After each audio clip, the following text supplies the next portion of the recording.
So hello guys, तो weekly current affairs वाले video में अक्टूबर मंथ के पहले वाले वीक का ये हमारा सेकंड वाला पार्ट है। तो चलिए बिना टाइम वेस्ट करे इसको शुरू करते हैं। तो हमारा पहला प्रश्न है, किस बैंक ने ग्राम संपर्क अभियान पहल को शुरू किया? तो आंसर होगा पंजाब नेशनल बैंक ने।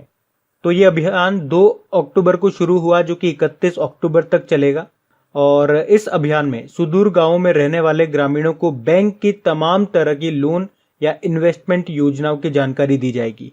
पंजाब नेशनल बैंक स्थापना 1894 को हुई, नई दिल्ली में हेडक्वार्टर है। वर्तमान में चेयरमैन रवनीत गिल हैं और इसके MD CEO SS Mallikarjun Rao हैं। इसकी टैगलाइन होती है the name you can bank upon.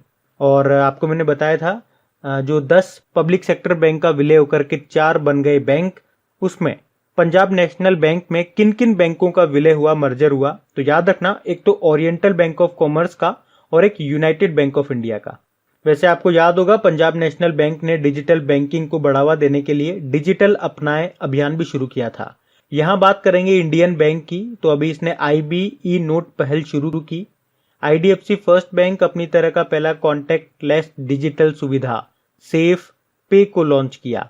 SBI अभी इसने टाइटन कंपनी के साथ मिलकर के टाइटन पे नाम से भारत की पहली कॉन्टैक्टलेस घड़ी लॉन्च की है। अच्छा चलो आप मुझे कमेंट बॉक्स में लिख के बताओ एसबीआई के नए चेयरमैन अभी कौन बन गए। फिर है, हाल ही में सफलतापूर्वक ईज ऑफ डूइंग बिजनेस सुधारों को अपनाने वाला पहला राज्य कौन सा बन गया देश का? तो आंसर होगा आंध्र प्रदेश।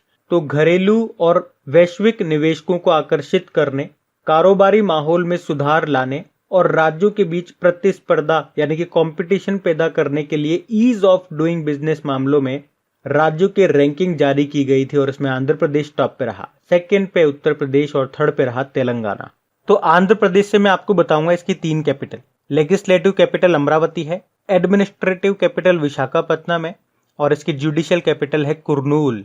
बाकी मुख्यमंत्री आप जानते हो जगन मोहन रेड्डी हैं और गवर्नर हैं विश्वभूषण हरिचंद्रन। फिर राष्ट्रीय पोषण संस्थान के अनुसार वयस्क भारतीय पुरुषों के लिए नया आदर्श वजन क्या है, मतलब उनका आइडियल वेट कितना होना चाहिए? तो आंसर होगा 65 केजी। तो अभी भारतीय चिकित्सा अनुसंधान परिषद यानी कि आईसीएमआर के तहत राष्ट्रीय पोषण संस्थान ने वयस्क भारतीय यानी कि वयस्क भारतीय मतलब एडल्ट जो पुरुष हैं उनके लिए आदर्श वजन को 60 केजी से बढ़ा करके 65 केजी कर दिया। जबकि वयस्क भारतीय महिलाओं की बात करेंगे तो उनका आदर्श वजन है वो पहले 50 केजी था, अभी उसे बढ़ा करके 55 केजी कर दिया गया है। फिर है, किस देश का भारतीय दूतावास सौर ऊर्जा का इस्तेमाल करने वाला पहला दूतावास बना है? तो आंसर होगा मेडागास्कर।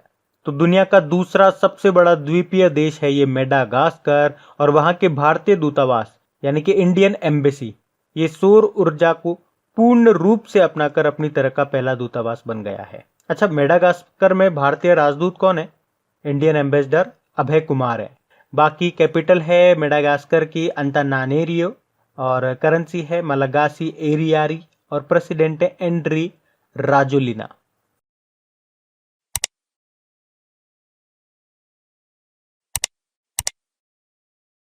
फिर एक, किस देश के सितवे पोर्ट का संचालन भारत के द्वारा किया जाएगा? तो आंसर होगा म्यांमार। तो म्यांमार में जो सितवे पोर्ट है उसका संचालन भारत ये अगले साल तक शुरू कर देगा। और मैंने आपको बताया था ये किसी दूसरे देश में दूसरा बंदरगाह दूसरा पोर्ट होगा जिसका संचालन भारत करेगा। इससे पहले भारत ईरान का चाबहार बंदरगाह का भी संचालन कर चुका है। और ये देखो इसलिए भी इम्पोर्टेंट है क्योंकि पूर्वोत्तर राज्यों को सामान आपूर्ति कराने के लिए अब हमें सिक्किम और पश्चिम बंगाल का जो गलियारा है उस पर निर्भरता खत्म हो जाएगी या कम हो जाएगी। फिर हम डायरेक्ट पानी के थ्रू इस पोर्ट तक जाएंगे और वहां से अपना जो भी सामान वगैरह लेकर के जाना है वो चले जाएंगे। इससे हमारा पैसा भी कम खर्च होगा ट्रेवल में और समय भी कम लगेगा। बाकी म्यांमार की बात है तो कैपिटल नेपिटो है, करेंसी है क्याट और यहाँ की स्टेट काउंसलर हैं आंग सांग सुकी। फिर एक, कौन सा शहर 2023 में वर्ल्ड टेबल टेनिस चैंपियनशिप की मेजबानी करेगा? तो आंसर होगा साउथ अफ्रीका का डरबन। और ये डरबन दक्षिण अफ्रीका का पहला शहर होगा इस टूर्नामेंट की मेजबानी करने वाला। अच्छा, जब भी टेबल टेनिस की बात आती है मैं आपको एक नाम हमेशा बताता हूँ। कौन सा नाम? अभी राजीव गांधी खेल रत्न पुरस्कार बांटे गए थे 5 खिलाड़ियों को, तो उसमें एक टेबल टेनिस प्लेयर भी थी और उन टेबल टेनिस प्लेयर का नाम था मणिका बत्रा, तो वो भी आप याद रखना। फिर कौन सा अरब देश 2024 तक चांद पर अंतरिक्ष यान उतारेगा? तो आंसर होगा यूनाइटेड अरब अमीरात। तो यूनाइटेड अरब अमीरात ने 2024 में चंद्रमा पर मानव रहित अंतरिक्ष यान को उतारने और चंद्रमा के बारे में और अधिक जानने की परियोजना शुरू की है। और यूनाइटेड अरब अमीरात के संस्थापकों में से एक के नाम पर जो ये रोवर भेजेगा उसका नाम रखा है राशिद। और हमने चांद पर जो रोवर भेजा था उसका नाम क्या रखा था? प्रज्ञान। हमारे लैंडर का नाम था विक्रम। और याद रख लो, अगर यूनाइटेड अरब अमीरात का 2024 का ये चांद अभियान सफल रहता है तो वो अमेरिका, रशिया और चाइना के बाद चौथा देश होगा जिसका अंतरिक्ष यान चांद पर उतर चुका होगा। अच्छा, यूनाइटेड अरब अमीरात में तो अभी आपको याद है आईपीएल चल रहे हैं, 13वां संस्करण है इसका। यूनाइटेड अरब अमीरात की कैपिटल अबू धाबी है, करेंसी है दिरहम, और यहाँ के प्रेसिडेंट हैं शेख खलीफा बिन जायद अल नहयान। फिर अभी स्टेट बैंक ऑफ इंडिया ने किसे अपना नया चीफ फाइनेंस ऑफिसर नियुक्त किया? तो आंसर होगा चरणजीत अत्रा को। बाकी बीएस धनोआ ये अभी हीरो मोटोकॉर्प के नए डायरेक्टर बने हैं। अपूर्व चंद्रा श्रम व रोजगार मंत्रालय में नए सचिव बने। और PD Vaghela try telecom regulatory authority of India के नए अध्यक्ष बने। एसबीआई की बात कर लें, स्थापना 1955 में मुंबई में हेडक्वार्टर है और नए चेयरमैन बन गए दिनेश कुमार खारा। इसके अलावा अभी Brandon human capital management excellence award 2020 भी जीता था इसने। फिर अभी विश्व शिक्षक दिवस कब मनाया गया? World teacher day. तो आंसर होगा 5 अक्टूबर को। और इसकी थीम रही टीचर्स लीडिंग इन क्राइसिस री इमेजिंग द फ्यूचर। बाकी नेशनल टीचर डे तो आप जानते ही, उससे जस्ट एक महीने पहले हमने मनाया था 5 सितंबर को। अच्छा, 5 अक्टूबर को एक और डे मनाते हैं, वर्ल्ड हैबिटेट डे, विश्व आवास दिवस, जिसकी थीम क्या थी? Housing for all a better urban future. फिर discovering the heritage of Assam नाम की बुक को किसने लॉन्च किया? तो आंसर होगा जितेंद्र सिंह ने। हमारे डोनर मंत्री हैं development of north eastern region, Jitendra Singh, और इन्होंने ही अभी इस बुक को रिलीज किया है जिसका नाम है discovering the heritage of Assam. और इस बुक को पद्म पाणी बोरा ने लिखा है। अच्छा, अभी कुछ समय पहले आपको याद होगा जितेंद्र सिंह जी ने एक और बुक को रिलीज किया था जिसका नाम था गैस्ट्रिक कैंसर, और उसको लिखा था डॉक्टर अशोक के वेद ने। बाकी राजनाथ सिंह हमारे ये रक्षा मंत्री हैं और इन्होंने अभी एक बुक लॉन्च की थी, रिलीज की थी, जिसका नाम है अ बुके ऑफ फ्लावर, जिसको लिखा था कृष्णा सक्सेना ने। दलाई लामा, इनके ऊपर तो खुद एक बुक लिखी गई है अभी। बुक का नाम है his holiness of 14th Dalai Lama an illustrated biography, जिसको लिखा है तेंजिंग गेये टेथोंग ने। और चेतन भगत ने बुक लिखी है, उसका नाम है वन अरेंज्ड मर्डर, अभी नई बुक लिखी है। फिर अभी अंतरराष्ट्रीय ऑनलाइन शूटिंग चैंपियनशिप को किसने जीता? तो आंसर होगा यशस्विनी देसवाल ने और विष्णु शिवराज पांडियन ने। अब दोनों में अंतर क्या है? देखो, एक तो ये याद रखो, ये जो इंटरनेशनल ऑनलाइन शूटिंग चैंपियनशिप है ये इसका 5वां संस्करण था। और इसमें अगर बात करेंगे 10 मीटर एयर राइफल में गोल्ड जीता है विष्णु शिवराज पांडियन ने, जबकि 10 मीटर एयर पिस्टल में गोल्ड जीता है यशस्विनी देसवाल ने। तो ये अंतर है, एक ने राइफल में और एक ने पिस्टल में जीता है। और आपसे प्रश्न में कोई पर्टिकुलर नहीं कहा जा रहा है कि 10 मीटर एयर पिस्टल में किसने जीता या 10 मीटर एयर राइफल में किसने प्रतियोगिता जीती। सिंपल सा पूछा गया तो इसके आंसर दोनों ही होंगे। बात समझ में आ रही है? फिर है राइट लाइवलीहुड अवार्ड 2020 से अभी किसे सम्मानित किया गया? तो आंसर होगा नसरीन सोतोडे, एलएस बालियात्सर्क, लुटी कनिंगम ब्रेन और ब्रायन स्टीवेंसन। तो अभी राइट लाइवलीहुड अवार्ड फाउंडेशन ने वर्ष 2020 के राइट लाइवलीहुड अवार्ड के लिए 4 विजेताओं की घोषणा की है। और ये जो अवार्ड है इसे स्टॉकहोम में वैकल्पिक नोबेल पुरस्कार के रूप में भी जाना जाता है। तो इन चारों के नाम मैंने आपको बताए, बेलारूस से एलएस बालियात्सिकी, ईरान से नसरीन सोतोडे, यूएसए से ब्रायन स्टीवेंसन और निकारागुआ से लोटी कनिंगम ब्रेन। तो इन चारों को समानता, लोकतंत्र, न्याय और स्वतंत्रता में दिए गए अपने योगदान के लिए 2020 का ये पुरस्कार इन्होंने जीता है। फिर अभी विश्व अंतरिक्ष सप्ताह यानी कि वर्ल्ड स्पेस वीक 2020 की थीम क्या रही? तो आंसर होगा सैटेलाइट इंप्रूव लाइफ। तो हर साल साइंस एंड टेक्नोलॉजी का मानव स्थिति की बेहतरी में योगदान का जश्न मनाने के लिए इसे 4 से 10 अक्टूबर तक मनाया जाता है ये वर्ल्ड स्पेस वीक, और इसकी थीम रही सैटेलाइट इंप्रूव लाइफ। फिर अभी किसने 2020 का मेडिसिन नोबेल पुरस्कार जीता है? तो आंसर होगा Harvey Alter, Mike Houghton, Charles Rice ने। तो अभी 2020 के लिए मेडिसिन का नोबेल पुरस्कार हेपेटाइटिस सी वायरस की खोज के लिए इन तीनों को दिया गया है संयुक्त रूप से। ये जो हार्वे ऑल्टर है ये यूएसए से हैं, माइकल ह्यूटन ये ब्रिटेन से हैं और चार्ल्स राइस ये यूएसए से हैं। तो ये आपको नाम याद रखने हैं। फिर है अभी किस राज्य की मशहूर मिर्च जिसको बोलते हैं डले खुर्सीनी, इसको जीआई टैग मिला है? तो आंसर होगा सिक्किम। तो सिक्किम की लाल चेरी मिर्च जिसे स्थानीय रूप से डले खुर्सीनी के नाम से जाना जाता है, उसे अभी जीआई टैग मिला है और इसे दुनिया की सबसे तीखी मिर्च में से एक माना जाता है। अच्छा, मिर्च से आपको दो नाम और याद करवाए थे मैंने, एक तो खोला चिली और हरमल चिली, ये गोवा की है और इनको भी जीआई टैग मिल चुका है। तो अब जब भी मिर्च की बात होगी तो तीन नाम आपको याद आने चाहिए। डले खुर्सीनी ये आपकी सिक्किम की है, इसको मिला जीआई टैग, और गोवा से दो हैं, खोला चिली और हरमल चिली। फिर है एयरपोर्ट अथॉरिटी ऑफ इंडिया का पहला 100% सौर ऊर्जा से चलने वाला पहला हवाई अड्डा कौन सा बन गया? तो आंसर होगा पुडुचेरी हवाई अड्डा। तो अभी पुडुचेरी एयरपोर्ट ये पूरी तरह से सोलर एनर्जी से चलने वाला एयरपोर्ट अथॉरिटी ऑफ इंडिया का पहला हवाई अड्डा है और इसको बनाने में जो लागत आई है वो 2.8 करोड़ रुपए। बाकी फिमिसिनो एयरपोर्ट ये इटली के रोम में है और ये अभी 5 स्टार कोविड-19 रेटिंग पाने वाला दुनिया का पहला एयरपोर्ट बना था। बाकी दिल्ली एयरपोर्ट जिसे इंदिरा गांधी इंटरनेशनल एयरपोर्ट भी बोलते हैं, अभी देश का पहला एक्सक्लूसिव प्राइवेट जेट टर्मिनल ये खोला गया है यहाँ पे। उसके अलावा भारत में एयरपोर्ट पर कोरोना टेस्ट की सुविधा देने वाला ये पहला एयरपोर्ट बना था। केम्पेगौड़ा इंटरनेशनल एयरपोर्ट ये तो आपका है बेंगलुरु में, स्काई ट्रैक्स अवार्ड जीता था इसने। अच्छा, एयरपोर्ट अथॉरिटी ऑफ इंडिया के चेयरमैन कौन है? अरविंद सिंह है।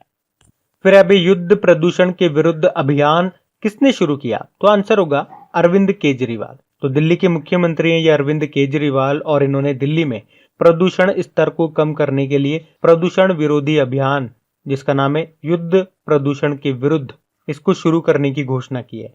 तो इस अभियान के तहत पूसा कृषि संस्थान के द्वारा विकसित एक तकनीक का इस्तेमाल पराली जलाने के खतरे को रोकने के लिए किया जाएगा। पराली मतलब जो खेत वगैरह में जो फसल निकालने के बाद जो कचरा बच जाता है उसे पराली कहते हैं। तो किसान लोग क्या करते हैं, नई फसल उगाने से पहले उसको जला देते हैं, तो उससे बहुत पॉल्यूशन होता है। तो उस पराली को जलाने से रोकने के लिए है ये अभियान बेसिकली। और इसके अलावा सरकार प्रदूषण से संबंधित शिकायतों के लिए एक फोटो आधारित एप्लीकेशन जिसका नाम है ग्रीन दिल्ली, उसको भी लॉन्च करेगी। फिर अगला प्रश्न है IACC मतलब Indo American chamber of commerce ने किसे आजीवन उपलब्धि पुरस्कार से सम्मानित किया? तो आंसर होगा रतन टाटा जी को। तो अभी Indo American chamber of commerce ने बिजनेस आइकन रतन टाटा को लाइफ टाइम अचीवमेंट अवार्ड और ग्लोबल एक्सीलेंस अवार्ड से सम्मानित किया है। बाकी Margaret Atwood Dayton literary peace prize 2020 मिला था। कृतिका पांडे एशिया रीजन के लिए कॉमनवेल्थ शॉर्ट स्टोरी प्राइज मिला था। मारिके लुकास रिजने वर्ल्ड 2020 का बुकर पुरस्कार मिला था इनको, इनकी book the discomfort of evening के लिए। फिर है किस राज्य सरकार ने ग्राम दर्शन पोर्टल को शुरू किया? तो आंसर होगा हरियाणा सरकार ने। तो अभी हरियाणा के जो मुख्यमंत्री हैं मनोहर लाल खट्टर, उन्होंने पंचायतों का पूरा रिकॉर्ड डिजिटल करने के लिए ग्राम दर्शन पोर्टल को लॉन्च किया है। तो इस पोर्टल पर राज्य की 6197 ग्राम पंचायतों का पूरा डेटा उपलब्ध होगा और हर गांव की पूरी हो चुकी विकास परियोजनाओं की जानकारी डिजिटल रूप से उपलब्ध होगी और ग्राम पंचायतों में करवाए जाने वाले आवश्यक कार्यों की सूची भी इस पोर्टल पर उपलब्ध होगी ताकि दुनिया में कहीं भी बैठा कोई भी व्यक्ति ग्राम पंचायतों का विवरण देख सके। कैपिटल इसकी चंडीगढ़ है, गवर्नर है सत्यदेव नारायण आर्य और मुख्यमंत्री मनोहर लाल खट्टर हो गए। फिर है डीआरडीओ ने supersonic missile assisted release of torpedo का परीक्षण कहां पे किया? तो आंसर होगा उड़ीसा में। तो अभी डीआरडीओ ने उड़ीसा तट के व्हीलर द्वीप से supersonic missile assisted release of torpedo जिसे शॉर्ट में स्मार्ट कहते हैं, इसका सफल परीक्षण किया है। तो ये मिसाइल पनडुब्बियों से होने वाले युद्ध में भारत की क्षमता बढ़ाएगा। अच्छा, एक और क्वेश्चन याद रखो, अभी डीआरडीओ ने शौर्य नाम से हाइपरसोनिक न्यूक्लियर मिसाइल का भी सफल परीक्षण किया था जिसकी रेंज है 1000 किलोमीटर। वो एक सरफेस टू सरफेस मिसाइल है और उसका परीक्षण भी उड़ीसा के बालासोर में किया गया था। फिर अभी 2020 के फिजिक्स का नोबेल पुरस्कार के लिए किसे चुना गया? तो आंसर होगा रोजर पेनरोज को, रेनहार्ड गेंजेल को और एंड्रिया घेस को। अब यहाँ पे बताने वाली बात यह है कि 2020 का जो ये फिजिक्स का नोबेल पुरस्कार है इसको दो भागों में बांटा गया है। तो इसमें आधा पुरस्कार तो रोजर पेनरोज को ब्लैक होल से संबंधित खोज के लिए, जबकि दूसरा आधा भाग सुपरमेसिव कॉम्पैक्ट ऑब्जेक्ट की खोज के लिए रेनहार्ड गेंजर और एंड्रिया घेस को संयुक्त रूप से मिला है। तो ये 3 नाम आपको याद रखने हैं। ब्लैक होल से संबंधित खोज के लिए तो रोजर पेनरोज को, और सुपर मैसिव कॉम्पैक्ट ऑब्जेक्ट की खोज के लिए रेनहार्ड गेंजल और एंड्रिया एम घेस को। ये रोजर पेनरोज यूके से हैं, रेनहार्ड गेंजल जर्मनी से हैं और एंड्रिया घेस ये यूएसए की हैं। और फिजिक्स का नोबेल पुरस्कार पाने वाली ये चौथी महिला हैं अब तक की, एंड्रिया घेस इनका नाम है। और अभी पीछे हम लोगों ने मेडिसिन के बारे में भी पढ़ा था। मेडिसिन का किसको मिला है? हार्वी ऑल्टर को, माइकल ह्यूटन को और चार्ल्स राइस को। तो ये नाम याद रखना। फिर अभी 12वां ब्रिक्स सम्मेलन, ये किसकी अध्यक्षता में आयोजित किया जाएगा? तो आंसर होगा रशिया। ये होगा नवंबर में, 17 नवंबर 2020 को ये इसका 12वां समिट होगा, 12वां बैठक होगी। वीडियो कॉन्फ्रेंसिंग के जरिए होगी ये, और पहली बार होगा जब ये बैठक मतलब ब्रिक्स सम्मेलन जो होगा ये वर्चुअली आयोजित किया जाएगा। और वर्चुअली क्यों हो रहा है? कोविड-19 के कारण। और किसकी अध्यक्षता में? रशिया की अध्यक्षता में। और इसकी जो थीम है वो भी है BRICS partnership for global stability, shared security and innovative growth. BRICS की बात करेंगे, कौन कौन से देश आते हैं? ब्राजील, रशिया, इंडिया, चाइना और South Africa. Headquarter Shanghai China में है। अच्छा, इसके नए प्रेसिडेंट बने थे भी याद रखना, मार्कोस प्राडो त्रोजो, ब्राजील से हैं ये। पहले तो केवी कामत थे। फिर है हाल ही में किसने बापू द अनफॉरगेटेबल नाम की बुक को रिलीज किया? तो आंसर होगा मनीष सिसोदिया ने। तो दिल्ली के डेप्यूटी सीएम है ये मनीष सिसोदिया, और अभी इन्होंने महात्मा गांधी जी की 151वीं जयंती के अवसर पर एक वर्चुअली कार्यक्रम के दौरान बापू द अनफॉरगेटेबल नाम की एक कॉफी टेबल बुक को लॉन्च किया है। तो ये बुक पाठकों को सोचने और महात्मा गांधी जी की विचारधारा और दर्शन की एक झलक प्रदान करेगी। बाकी पद्म पाणी बोरा ने एक बुक लिखी है, discovering the heritage of Assam, जिसको रिलीज किया था हमारे डोनर मंत्री जितेंद्र सिंह ने। और Romila Thapar voice of dissent नाम की बुक लिखी। Vikas Khanna kitchen of gratitude नाम की बुक लिखी। फिर है फोर्ब्स की the world most influential CMO सूची में शामिल होने वाले एकमात्र भारतीय कौन है? तो आंसर होगा रवि संथानम। तो एचडीएफसी बैंक के सीएमओ हैं, सीएमओ मतलब चीफ मार्केटिंग ऑफिसर हैं ये रवि संथानम, और इनको दुनिया के सबसे प्रभावशाली सीएमओ की फोर्ब्स की लिस्ट में शामिल किया गया है। तो वे एक भारतीय कंपनी के एकमात्र सीएमओ हैं जिन्हें इस प्रतिष्ठित सूची में शामिल किया गया है। इस लिस्ट में ये 39 नंबर पर है। टॉप पे कौन है? एप्पल के सीएमओ, क्या नाम है उनका? फिल शिलर। अच्छा, अभी फोर्ब्स ने हाईएस्ट पेड एक्ट्रेसेस की लिस्ट भी जारी की थी, जिसमें टॉप पे हैं सोफिया वेरगार। बाकी संजय सिंह, गांधी पुरस्कार के लिए इनको चुना गया है, अगले साल जनवरी में मिलेगा इनको ये पुरस्कार, हमारे vice president M Venkaiah Naidu ji देंगे। बाकी दीपांकर घोष, उत्कृष्ट पत्रकारिता के लिए प्रेम भाटिया पुरस्कार मिला। कलीपुरी 2020 का इम्पैक्ट वुमेन अवार्ड मिला इनको। फिर अभी किसे स्टेट बैंक ऑफ इंडिया के नए चेयरमैन के रूप में नियुक्त किया गया? तो आंसर होगा दिनेश कुमार खरा। तो अभी तक जो इसके चेयरमैन थे रजनीश कुमार, वो भी 7 अक्टूबर को रिटायर्ड हो गए, और अब नए का नाम आपको याद रखना है दिनेश कुमार खारा। कौन खारा? दिनेश कुमार खारा। बाकी चरणजीत सिंह अत्रा एसबीआई के सीएफओ चीफ फाइनेंस ऑफिसर बने। नवतेज बल ये माइक्रोसॉफ्ट इंडिया के एग्जीक्यूटिव डायरेक्टर बने, और Anil Jain all India tennis association के प्रेसिडेंट बने। तो गाइज ये लीजिए, इसी क्वेश्चंस के साथ अक्टूबर के फर्स्ट वाले वीक का ये हमारा सेकंड वाला पार्ट भी कंप्लीट हो गया। और हाँ, अगर वीडियो अच्छा लगा है और अगर अभी तक आपने वीडियो को लाइक नहीं किया है तो कम से कम एक लाइक जरूर कर देना, और अपने दोस्तों के साथ में इस वीडियो के लिंक को एक बार शेयर जरूर कर देना प्लीज। और हाँ, इन सभी क्वेश्चंस का क्विज लगा लीजिएगा अपनी क्रिक एग्जाम एप्लीकेशन में जा करके, ताकि आपकी भी अच्छे से प्रैक्टिस हो जाए। तो मिलते हैं जल्दी सेकंड वाले वीक के पहले पार्ट में। Thank you guys.